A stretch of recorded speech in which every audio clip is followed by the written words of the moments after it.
گیا اور ہمیں جو کچھ کہا جاتا ہے، میں کئی دفعہ کہتا ہوں کہ قیامت کے دن آپ لوگ ہمارے کان ضرور پکڑوائیں گے۔ وہ حضرت صاحب وہ حدیث میں آتا ہے نا کہ میت کو عذاب قبر ہوتا ہے، کیوں ہوتا ہے؟ کہ اس کے رونے والے پیچھے روتے ہیں ایسی خوبیاں بیان کر کر کے جو ان خوبیوں سے متصف نہیں ہوتا۔ اللہ معاف فرمائے اگر ہم سے پوچھا ہے اور تم شیخ الحدیث تھے، تم فلاں تھے، تم فلاں تھے، کیا جواب ہوگا ہمارے پاس؟ اللہ تعالیٰ معاف فرمائے، ہم تو شیخ الحدیث کیا، ہم تو شیخ الحدیث جو ہمارے گزرے ہیں ان کے جوڑے سیدھے کرنے کے بھی لائق نہیں ہیں، ان کے اس قابل بھی نہیں اپنے آپ کو سمجھتے کہ ہم ان کے جوڑے سیدھے کرتے رہیں۔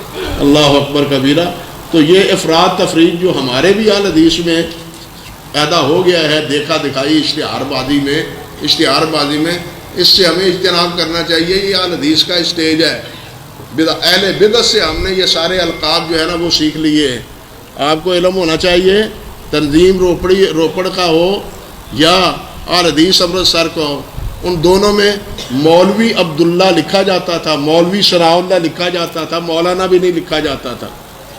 سمجھے بات یا نہیں؟ لیکن اب کون ہے مولانا، کون ہے شیخ الحدیث، کون ہے؟ آپ سب حضرات سمجھتے ہیں۔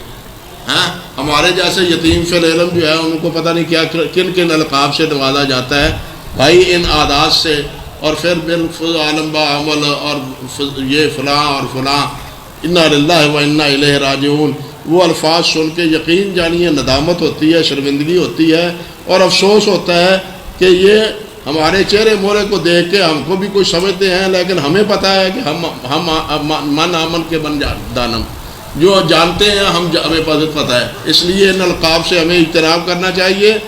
اور ہماری بھی یہ کمزوری ہے کہ اشتہار میں دیکھتے ہیں اوپر نام لکھا ہوا ہے، نیچے نام لکھا ہوا ہے اور اس کے ساتھ صاحب کے لاحقے کیا ہیں۔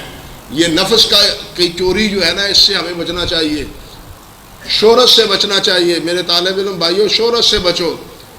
محدثین کی جو خدمات ہیں، جو ان کی عادات ہیں، ان کی ایک عادت یہ ہے کہ وہ شہرت سے بھاگتے تھے۔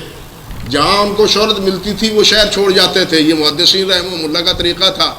جب کسی کشف و کرامت کا ان سے سرزد ہو جاتی تھی، وہ علاقہ ہی چھوڑ دیتے تھے، کسی دوسرے شہر میں جا کے علم حاصل کرنا شروع کر دیتے تھے۔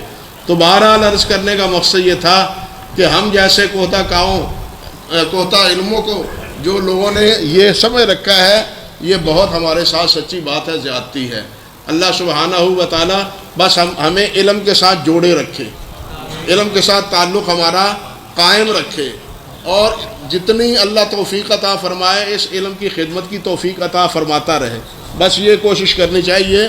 باقی جو ہے نا اشتہار بازی اور یہ نام وغیرہ، یہ ہماری نفسانی کمزوری بن گئی ہے، نفسیاتی بھی اور نفسانی بھی۔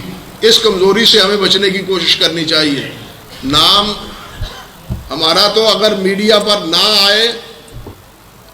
آئے لیکن اللہ کے ہاں لکھا جائے تو پھر میڈیا پر ضرورت ہے؟ میڈیا پر تو ضرورت نہیں نا۔ کوشش یہ کرنی چاہیے کہ ہمارا نام اللہ کے ہاں لکھا جائے کہ یہ دین کے خادم ہیں، اللہ ہماری خدمتوں کو قبول فرما لے۔ یہ کوشش کرنی چاہیے، یہ ارادہ کرنا چاہیے۔ امام بخاری نے، ابھی آپ نے سنا ہے نا، امام بخاری نے پہلی حدیث ذکر کی ہے، کیوں ذکر کی ہے؟ انما الاعمال بالنیات۔